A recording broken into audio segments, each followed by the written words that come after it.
Hello everyone. প্রত্যেকবারে তো তোমরা cellphone paper কাটিংয়ের অনেকই ভিডিও দেখে থাকো। তো আমি এবারে ভাবলাম তোমাদের ভয়েস ওভার দিয়ে পেপারের কিছু বিষয়ের ডিটেলস শেয়ার করি তোমাদের। তো প্রথমে এই পেপারটা আমি যেটা নিয়েছি এটা হচ্ছে তোমার 25 থেকে 27 মাইক্রনের, খুবই পাতলা, নর্মালি যেটা যে কোনো দোকানে এনি টাইম অ্যাভেলেবেল থাকে। তো সেকেন্ড যেটা আমি হাতে করে তুলে নিচ্ছি সেটা হচ্ছে তোমার 28 থেকে 30 মাইক্রনের মধ্যে একটু মোটা। এটা আমি পার্সোনালি এটা ইউজ করতে বেশি পছন্দ করি, কারণ এটা হচ্ছে খুব ইজিলি ফোল্ড করা যায় এবং শক্তও হয়, মানে স্ট্রং হয়। তো থার্ড আমি হাতে তুলে নিচ্ছি, এটা হচ্ছে 35 মাইক্রনের, মানে যেটাকে বলা হয় ফ্রোজেন সেলোফেন পেপার। এটা হচ্ছে তুমি হয়তো কোনো কিছু ডেলিভারি দিচ্ছ, মেহেন্দি দূরে কোথাও মানে পার্সেল পাঠাচ্ছ, বা তোমার ফ্রিজে মেহেন্দিটা রাখার প্রয়োজন হলো, তার পক্ষে বেস্ট। তো আমার কাছে 3 রকমেরই সেলোফেন পেপার সিট অ্যাভেলেবেল, তোমরা যে যেটা নিতে চাও সেটা নিতে পারো। আর বিভিন্ন ডিজাইনেরও আছে, তোমরা যারা ছবি চাও আমি পার্সোনালি তাদেরকে ছবি পাঠিয়ে দেবো। তো চলো আমি এবার পেপারটা কাটিং করে তোমাদেরকে দেখাই।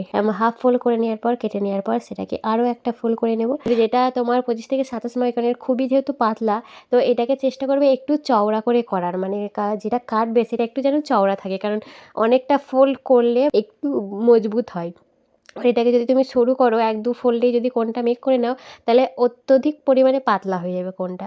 তো চেষ্টা করবে এটাকে একটু চওড়া করে করার। তো দেখো সাইজটা মোটামুটি বুঝতে পারছো। এবার এক্ষেত্রে যদি এখানে যদি 30 মাইক্রন বা ফ্রোজেন সেলোফেন পেপার হয়, তার কাটিংটা একটু অন্যরকম হবে, সেটা একটু সরু সরু হবে।